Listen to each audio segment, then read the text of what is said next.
Hola, buenos días. Esto es Meditación y Psicología Budista de Centro Himalaya. Soy Eduardo Herrera y el día de hoy nos vamos a enfocar en el tema temor a la vida.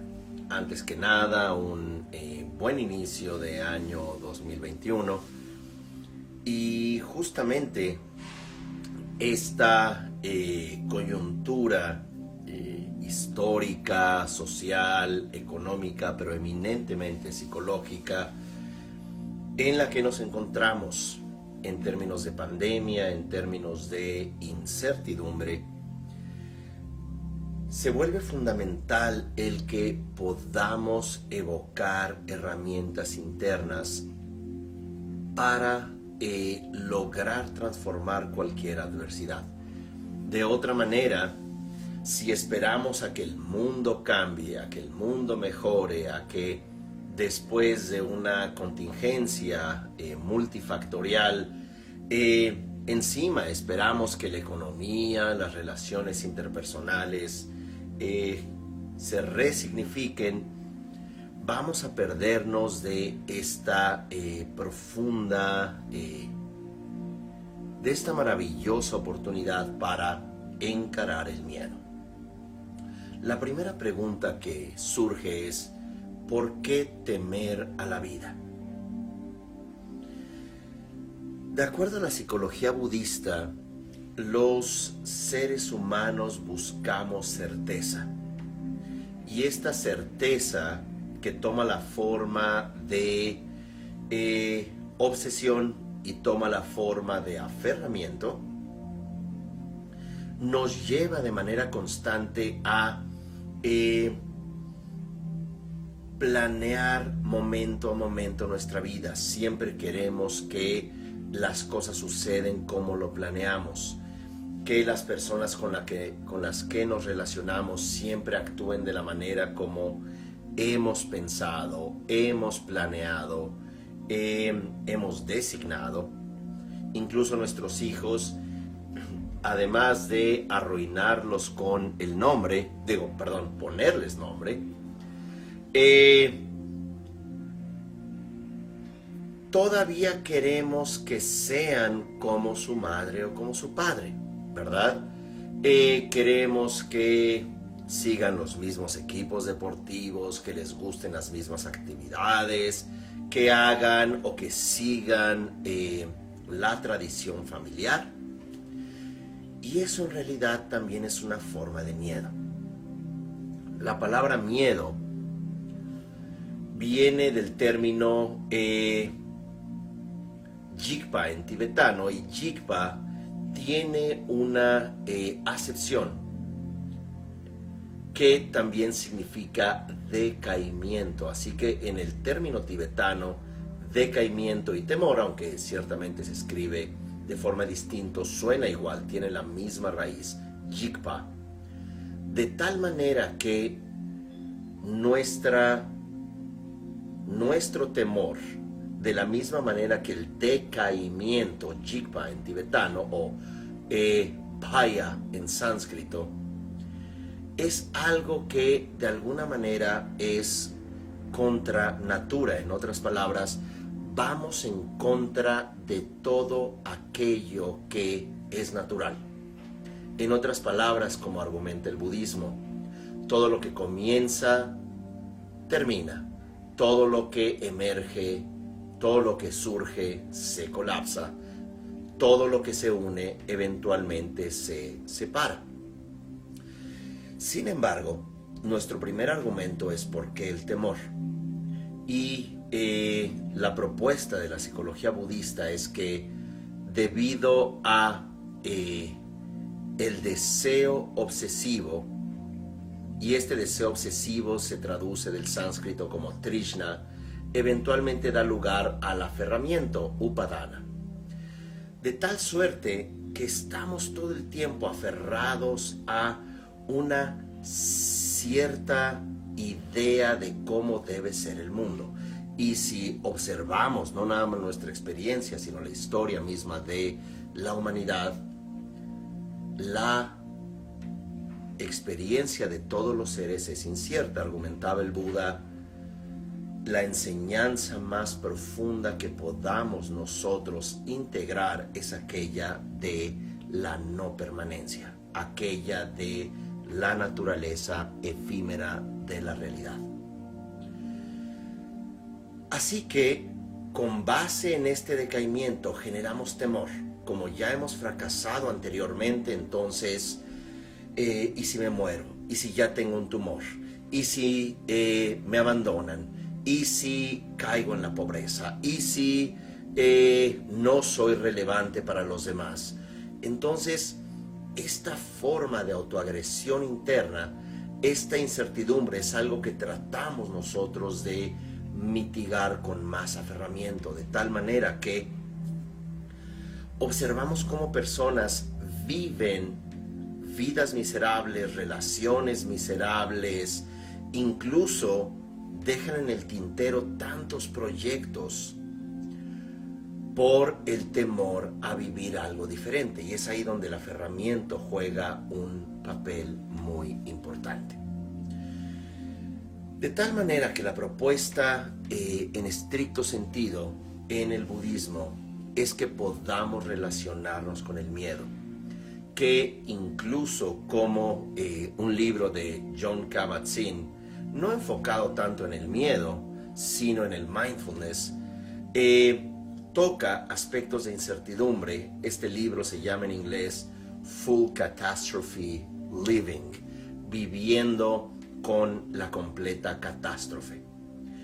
Y es que nosotros mismos nos encontramos en un proceso de cambio, en un proceso de incertidumbre, en un proceso de impredictibilidad. No podemos predecir qué va a suceder.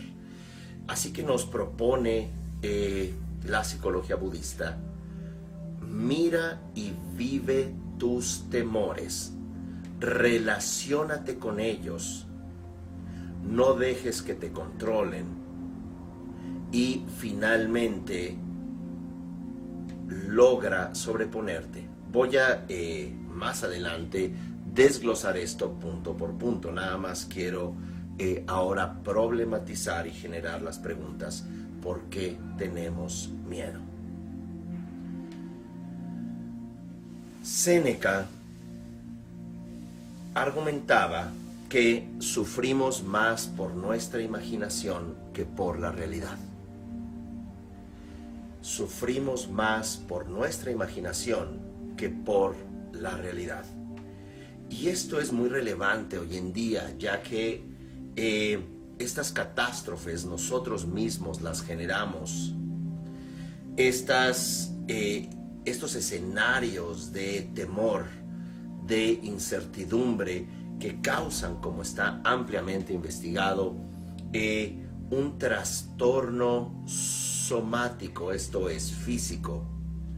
Un trastorno emocional nos va a llevar a trastornos fisiológicos. Y tal como argumenta el doctor Bruce Lipton, no es algo así como mero New Age que te dicen si estás preocupado te vas a enfermar, sino ya hay estudios sumamente importantes de cómo el sistema límbico desde la amígdala se conecta al sistema nervioso autónomo, y desde el sistema nervioso autónomo empezamos a generar, desde el sistema límbico, pero mediante el sistema nervioso autónomo, comenzamos a generar cambios fisiológicos muy importantes ante el temor, ante la ansiedad, ante el estrés, que son primas, ¿verdad? Ansiedad, estrés, temor.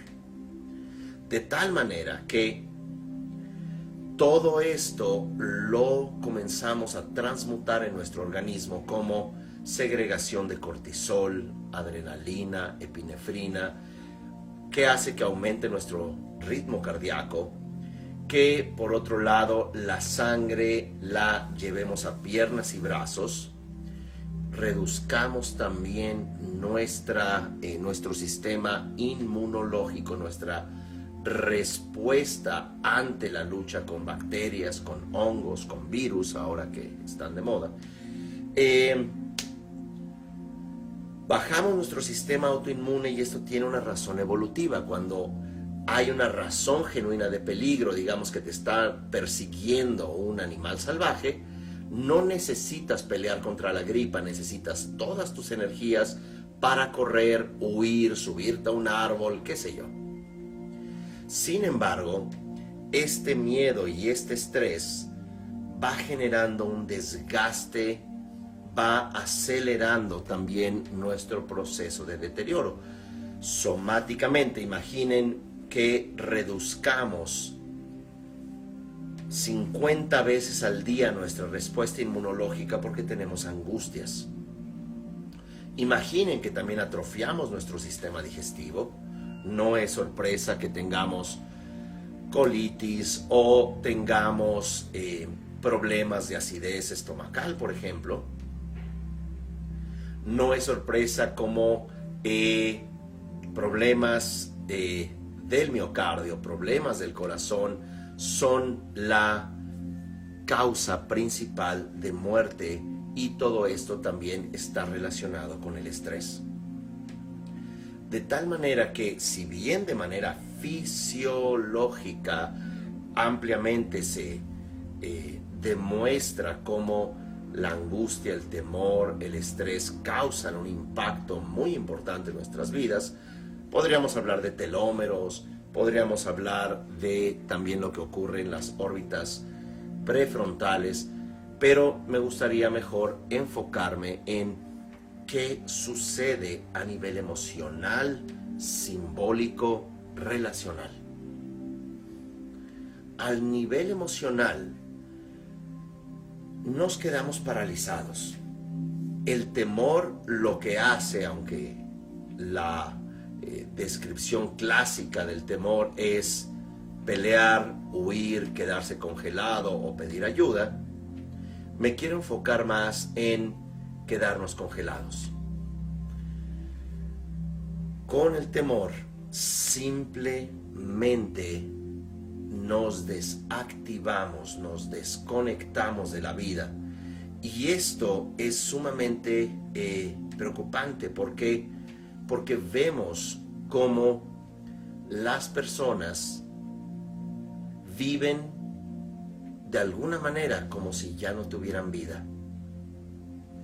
Las personas no duermen, las personas no se encuentran satisfechas consigo mismas, y esto es porque el temor les ha controlado.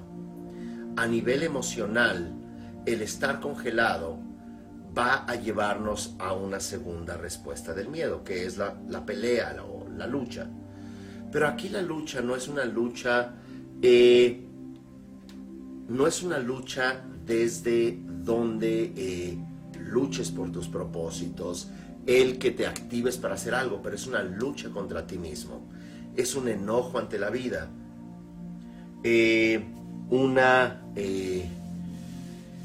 encuesta realizada en una publicación de Stephen R. Covey años atrás mencionaba que el 70% de las personas no disfrutaba su trabajo. La gente va a trabajar todos los días, o la gente hace sus actividades profesionales o económicas, pero no está contenta, pero no vive feliz en su trabajo, no se expresa. ¿Y qué sucede acá? Que al menos una tercera parte de su vida están haciendo algo que no les gusta. Más tener dificultades para dormir, que en teoría serían de 7 a 8 horas de sueño, ya son 2/3 partes de la vida. Y tercero, ya vendría lo emocional, lo relacional, que es algo que también vamos a tocar en términos del miedo, que es justamente la respuesta del temor hacia lo emocional, luego hacia quedarnos congelados, hacia la lucha o huida. 3, huir. Huimos de nuestro compromiso con la vida. Un poco como menciona el Dalai Lama, todos los seres sensibles nacimos para ser felices. pero no significa estar brincando, lanzando arena en la playa, y eso es la definición de felicidad para el budismo. La definición de felicidad, o la definición, de plenitud, está vinculada a eliminar las causas de conflicto interno que eventualmente o evolucionan, se dirigen hacia conflictos externos. La felicidad también se define como un estado de contentamiento con uno mismo, de satisfacción, de asombro sobre tu vida, asombro sobre tu existencia. Como se diría en inglés, look forward to, siempre ver en estricto sentido con entusiasmo la vida. De tal suerte que cuando nos congela el temor, nos lleva a la lucha y nos lleva a huir de nosotros mismos, es una forma también de temor. No nos comprometemos con nosotros, no vivimos vidas desafiantes desde el punto de vista amoroso, desde el punto de vista activo, sino nos mantenemos adictos, tenemos episodios de depresión, se dice 15 veces, 20 veces al año en promedio en un estudio en los Estados Unidos de los episodios de depresión que puede tener la gente. El problema es que en este contexto las personas nos quedamos congeladas con base en el temor. ¿Cómo relacionarnos con ese temor? Este temor que experimentamos es algo que es, como ya hemos argumentado en otras entregas, es algo que es parte de la narrativa de nuestra infancia. Es bastante posible, y aclaro, no hay ser humano que no haya tenido infancia de una manera u otra traumatizante. No digo en el mismo nivel e intensidad, pero la psique humana es tan delicada que siempre hay biotraumas, siempre hay golpes emocionales. ¿Por qué? Porque la construcción de la realidad humana psicoemocionalmente comienza desde el narcisismo primario y va eventualmente abriéndose hacia aceptar que eres un individuo tan válido, tan digno, tan capaz como el otro. Pero cuando tenemos trastornos de este narcisismo primario, podemos perfectamente volvernos sociópatas, insensibles, criminales, dictadores. ¿Por qué? Porque tenemos esta carencia de amor que nos da lugar a conectarnos eventualmente con los demás de manera amorosa. Así que no te sorprende como una persona que le faltó amor sea incapaz de transmitir amor de manera genuina al otro. Como dirían las tías, infeliz. Bueno, ciertamente ese grito a alguien de infeliz pues tiene mucha sabiduría popular. ¿Por qué? Porque ciertamente esta persona infeliz es de una manera u otra insensible al otro. Dicho todo esto, de esta construcción simbólica y emocional de la infancia, no nada más podríamos desarrollarnos de manera insensible hacia otros, pero también con un profundo temor. Los temores son aquellos que obstaculizan nuestra vida. Pueden generar episodios de depresión, episodios de autoagresión. Pueden llevarnos a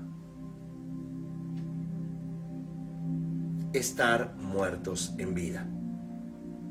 Así que hay varias propuestas en términos de los miedos dentro de la psicología budista que había mencionado. Hay 16 tipos de temor caracterizados en el budismo. No voy a ir uno a uno y se requiere una explicación, los 8 grandes temores y los 16 temores secundarios, el Ashtamahabhaya, los 8 grandes temores que se refieren también a temores de carácter psicológico interno, como también eventos externos, pero me quiero enfocar en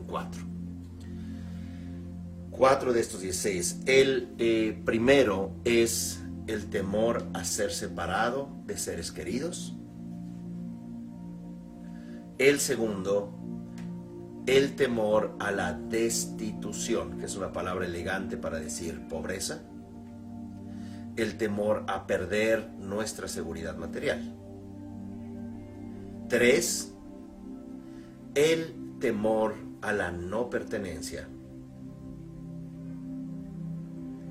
que pudiéramos decir el rechazo de otros, el que no acepten nuestro amor, el que nos echen incluso del trabajo o perdamos un círculo de amigos o como fuere.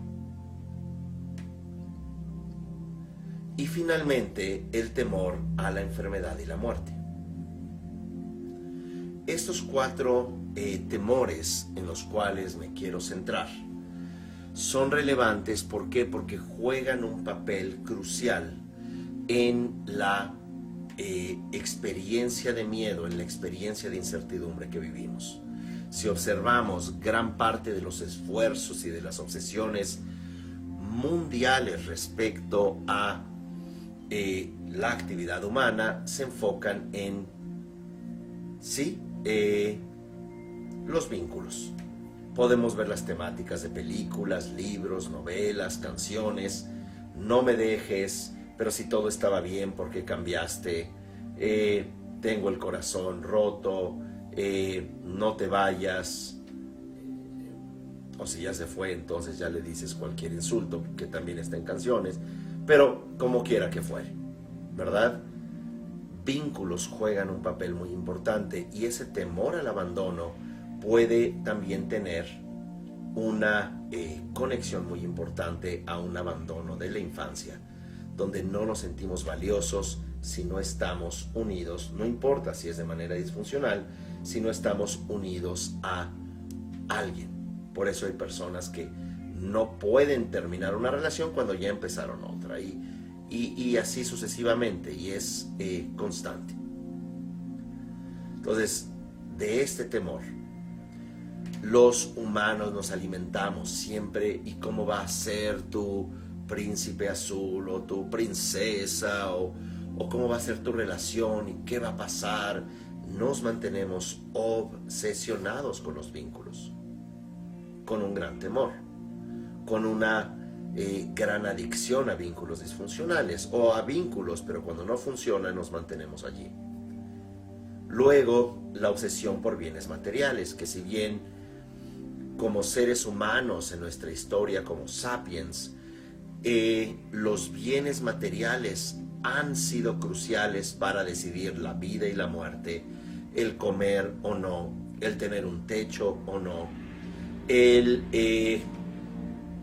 no estar preocupado por qué vamos a comer mañana.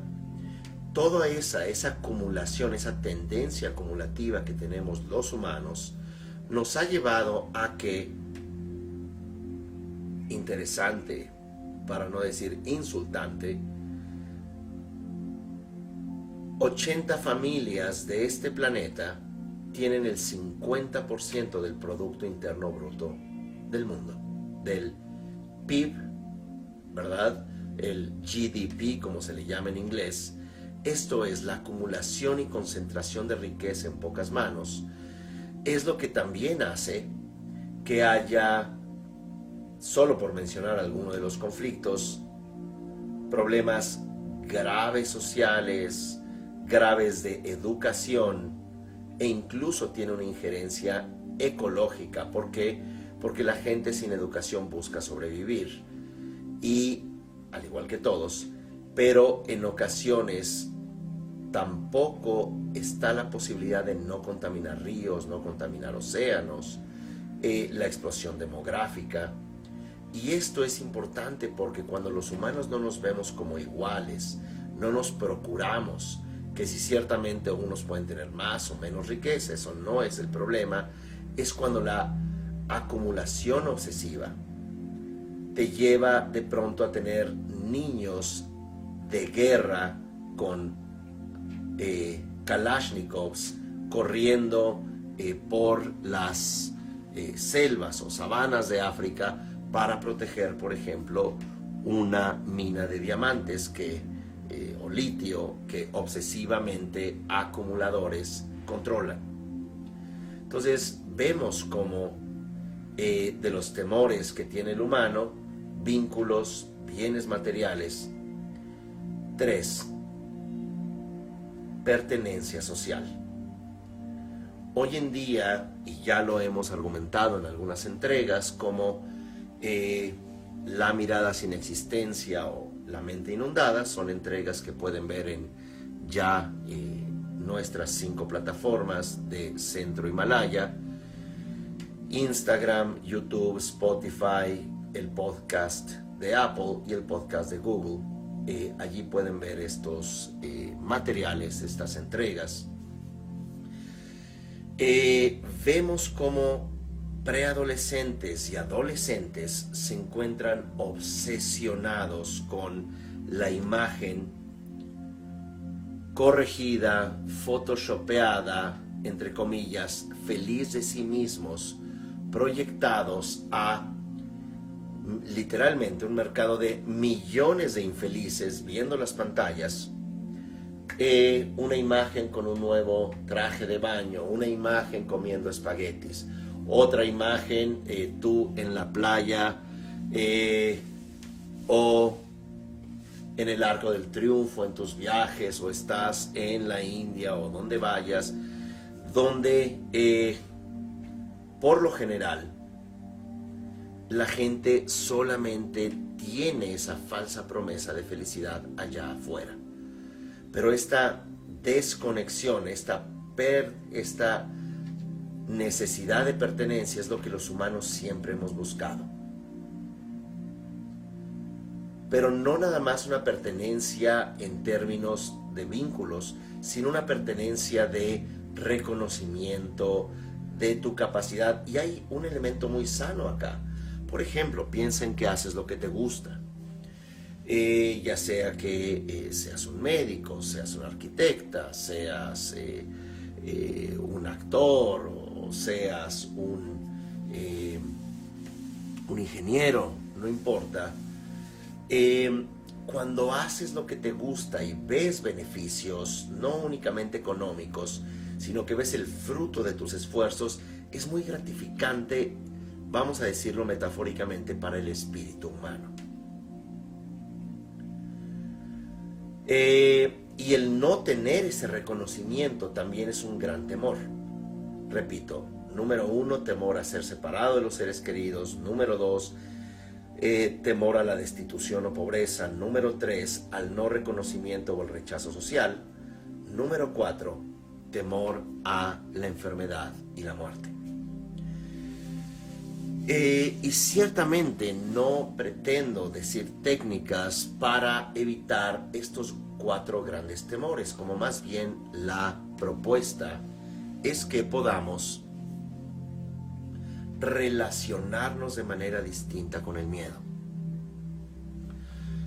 Para ello quiero invitarles a este taller, a este seminario que de hecho esta semana vamos a llevar a cabo. Es del jueves 7 de enero al sábado 9. Son 12 horas de seminario. Jueves y viernes es en la tarde un par de horas. Y el sábado ya son 6 horas, ¿verdad? Y en este seminario, taller, vamos a ver con profundidad métodos, ejercicios, meditaciones para trabajar con el miedo. Pueden entrar a la página centrohimalaya.com, ahí está toda la información para este seminario taller de 12 horas, y es ciertamente una oportunidad que pueden tomar enteramente en línea, incluso no tiene que ser en vivo. Si están ocupados estos días, pueden tomarlo diferido en sus propios horarios. Se llama Cómo transformar el miedo. Dicho todo esto, en esta entrega vamos a enfocarnos también en ver tres puntos principales de propuesta para encarar este miedo.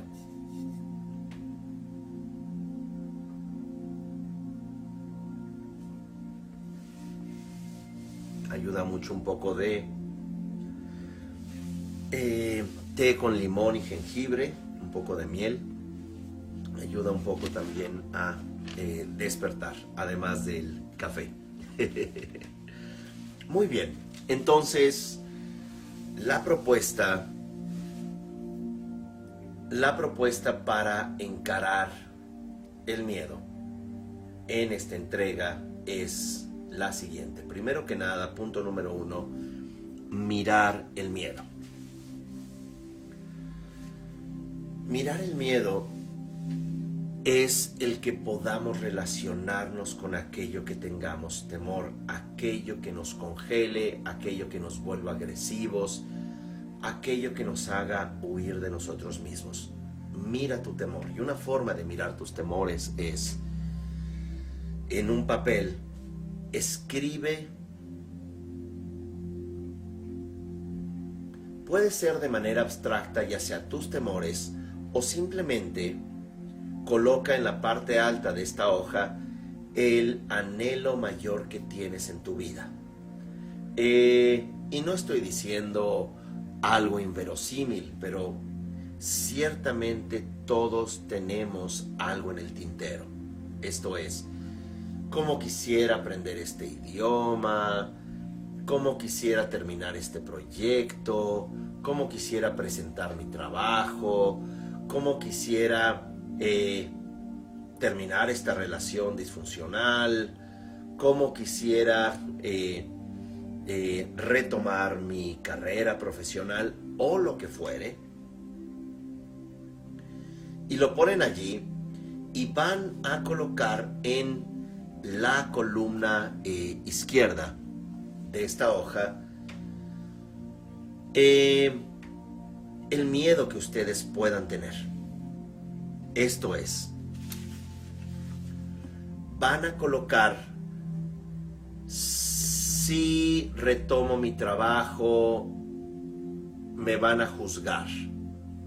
Si me separo de esta relación tóxica y disfuncional, voy a tener estos problemas posiblemente económicos, o me dirán mis familiares, ya es la cuarta vuelta, o bien quién va a cuidar de los pequeños, o bien quién va a cuidar de uno, en fin, todo lo que nosotros podamos temer, o qué esfuerzo, o qué va a implicar aprender un idioma. Bueno, que haga el ridículo pronunciando mal ese idioma que no conozco, o que tenga que estudiar 2 o 3 horas. Bueno, ya que nosotros miramos este miedo, lo nombramos: tengo miedo a esto, tengo miedo a aquello. Y ciertamente hay miedos muy bien fundados, muy lógicos. Es decir,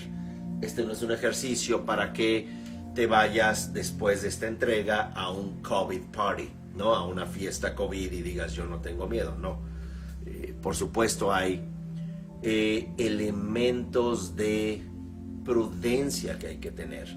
Y el temor, recuerden que tiene una función evolutiva para evitar entrar en conflictos, en problemas, ponernos en peligro, etc.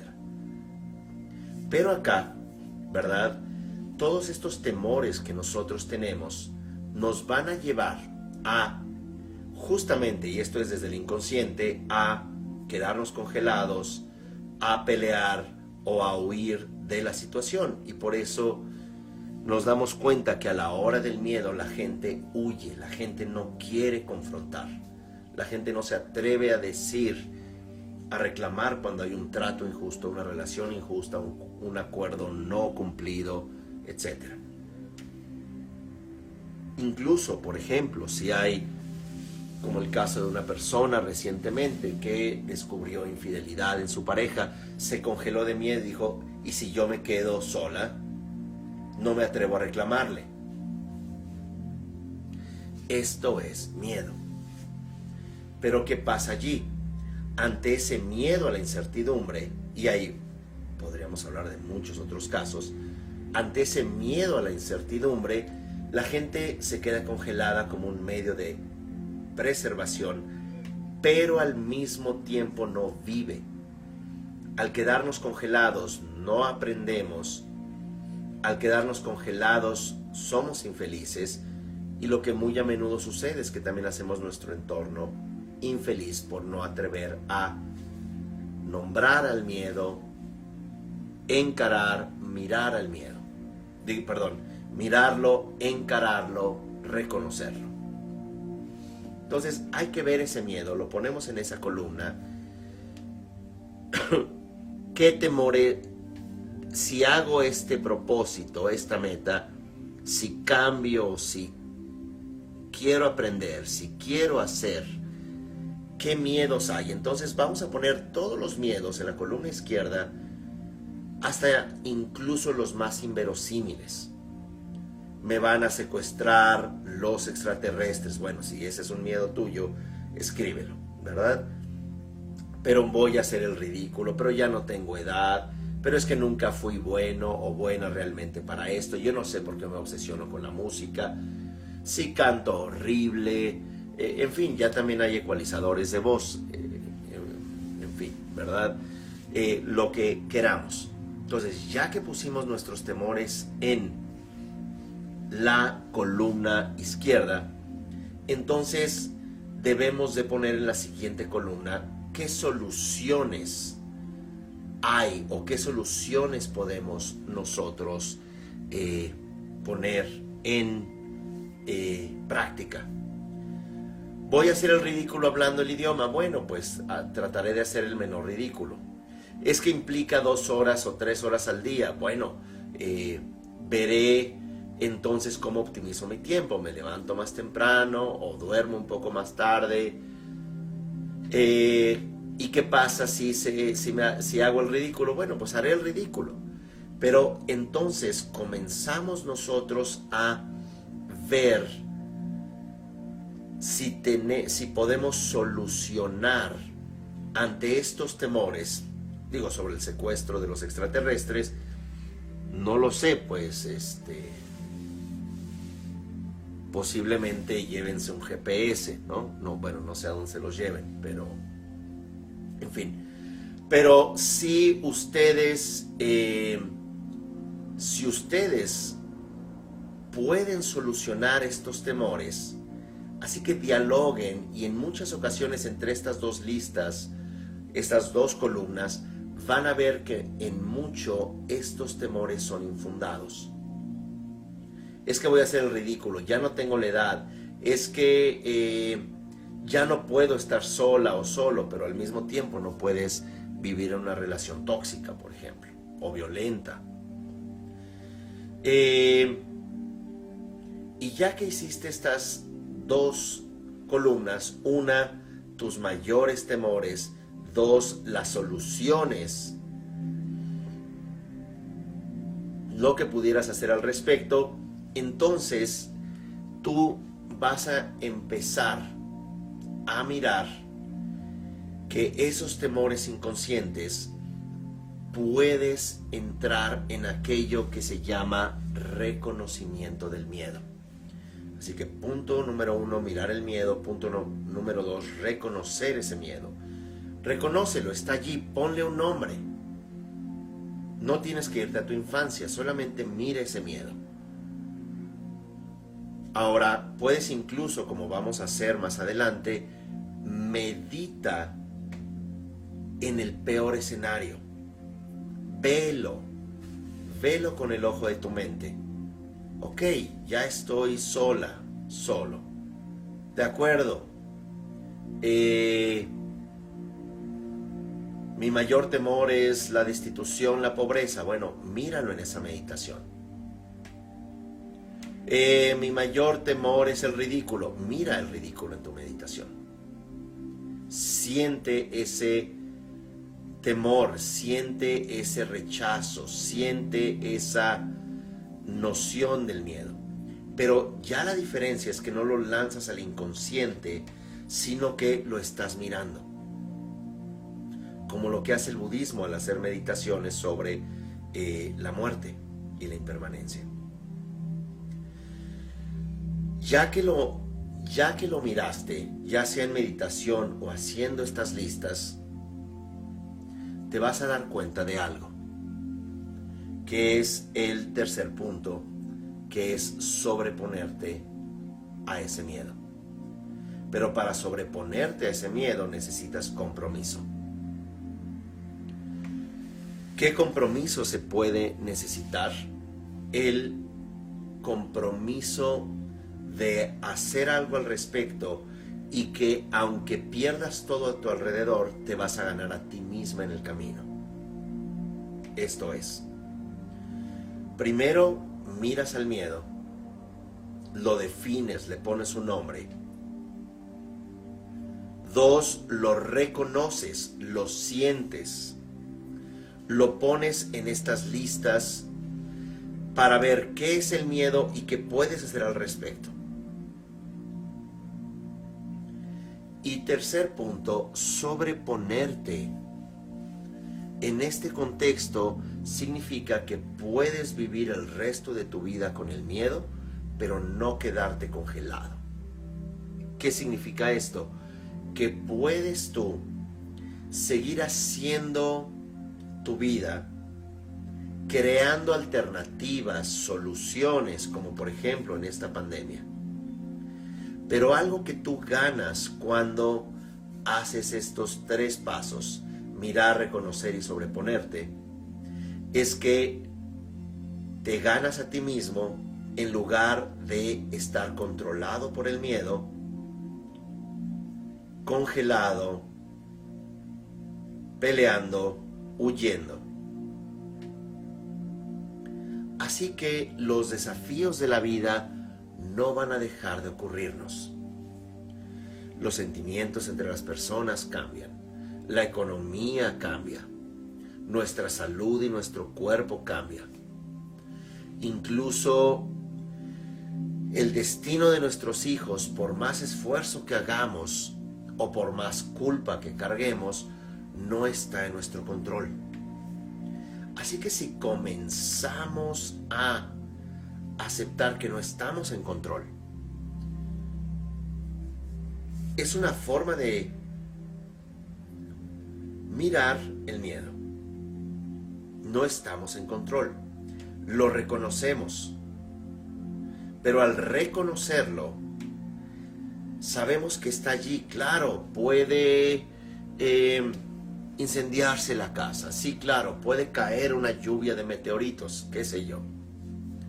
Sí, claro, también nos pueden dejar de querer, pero eso no implica que tú te dejes de querer a ti por temor a que te dejen de querer. No implica, que ustedes abandonen para no ser abandonados. No implica que ustedes dejen de vivir sus sueños por el temor al posible fracaso. Y aunque suene un poco a cliché, se dice que el mayor maestro de Thomas Alva Edison fue el fracaso. Porque es en el fracaso que logró crear la luz artificial, la luz eléctrica. Porque en la mayoría de sus intentos fracasó miles de veces, hasta que eventualmente logró estabilizar esa fuente de electricidad que producía luz incandescente. Así que, ¿qué es la diferencia? No es que los humanos dejemos de fracasar. ¿Por qué? Porque eso es jikpa, eso es temor va de la mano de nuestro deterioro. Pero esto que se llama Jigme en tibetano o Abhaya en sánscrito, ausencia de temor, no significa que no mires al temor, significa que tú ya no te abandonas y vas a estar presente a pesar de los fracasos. Traducción. Cuando tú te vuelves aliada de ti misma, cuando el último en abandonar el barco eres tú como capitán del barco, que vas a intentar pilotear ese avión, esa aeronave, incluso en un aterrizaje forzoso, en lugar, estoy aquí hablando un poco imaginativamente, en lugar de tú ser el piloto y brincar en paracaídas. ¿Por qué hago estas metáforas? Porque si observamos a las personas, viven abandonadas de sí mismas, están en los trabajos, en las relaciones, en las vidas que no les satisfacen por ese temor a la vida. Donde no hay una promesa de triunfo, de éxito, pero lo que ganas en el camino es recuperarte. Es el que, no importa si llega este fracaso o aquel otro fracaso, vas a simplemente recogerte, levantarte y volverlo a intentar. Eso se vuelve fundamental en términos no de osadía, no de hacer tonterías. Ay, si me pongo a escalar un edificio, o si voy a llevar un auto o una motocicleta a la velocidad más alta y a ver cómo paso esta curva, o voy a hacer escalada en roca sin equipo. Bueno, hay mucho talento, pero también hay mucha agresión inconsciente allí. Para ir cerrando este tema, por ejemplo, en mi caso, que llegué hace 20 años, hace 19 años, llegué de la India después de estar allí 8 años. Comencé a enseñar meditación, a enseñar budismo, y de un grupo de meditación, de un lugar que alquilábamos o un lugar que nos prestaban, veía cómo funcionaba un tiempo y luego se colapsaba el lugar, se colapsaba el grupo, o había que mudarse y la gente dejaba de ir. Y luego también institucionalmente decían, no, si enseñas budismo no es muy bueno, y que se cobre. Entonces, ¿cómo se paga el alquiler y de qué vivo yo? Pero si yo estudié esto 8 años. Entonces, estaba en esos miedos, tenía todos esos conflictos. Y estos conflictos inconscientes e internos eran unos donde me juzgaba también, porque la gente decía, bueno, ¿y por qué haces esto? Entonces pensé, bueno, entonces debo hacer un negocio donde venda algo y esto lo haga de manera altruista, pero no funcionaba, hasta que me quité el miedo a ese juicio y dije, he estudiado 8 años de manera muy comprometida, puedo hacer perfectamente un espacio de meditación, una escuela de práctica. Y fue cuando pude eliminar esos temores, que estos temores se personificaban en vínculos con personas e instituciones disfuncionales, o por lo menos que me sirvieron mucho en ese momento, pero donde empataban con ese miedo a hacer las cosas, ese miedo a definir, ese miedo a hacer lo que yo quería, hacer lo que me gusta. Y ciertamente no estoy diciendo que haya un triunfo, lo que estoy diciendo es que de todos estos fracasos, en muchas ocasiones muy dolorosos, en muchas ocasiones donde ciertamente la responsabilidad completa es mía, errores, decisiones equivocadas y como fuere, eventualmente pude también definir y decir, esto es lo que me gusta y lo voy a hacer sin ninguna garantía, mirando al miedo, reconociendo el miedo, pero al final del día sobreponiéndome. Y no dejan de haber desafíos. El mismo COVID creo que para todos ha sido un gran desafío, pero lo que quiero decir con todo esto es que siempre hay alternativas. Siempre ante desafíos, si tú no te abandonas a ti mismo, naturalmente, como dice esta científica Olympia LePointe, cuando tú no te derrotas a ti mismo, cerebralmente creas nuevas conexiones neurales. ¿Para qué? Para buscar solución ante ese estrés. El asunto es que el estrés o la ansiedad no tomen el control de ti mismo. Muy bien, entonces con esto voy a concluir la entrega, abriendo la invitación a este seminario, que si incluso ven esta entrega en YouTube o la escuchan en Spotify, Google Podcast o Apple Podcast, pueden ustedes entrar a Centro Himalaya. Todos nuestros seminarios están allí, pueden inscribirse y verlos en sus propios horarios.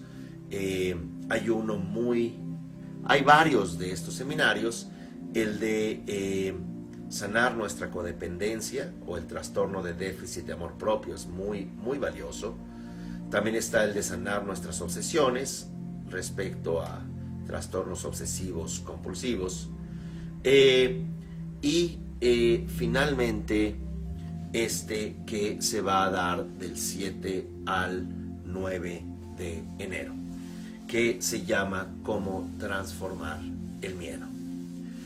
Muy bien, pues gracias, nos vemos en la próxima entrega.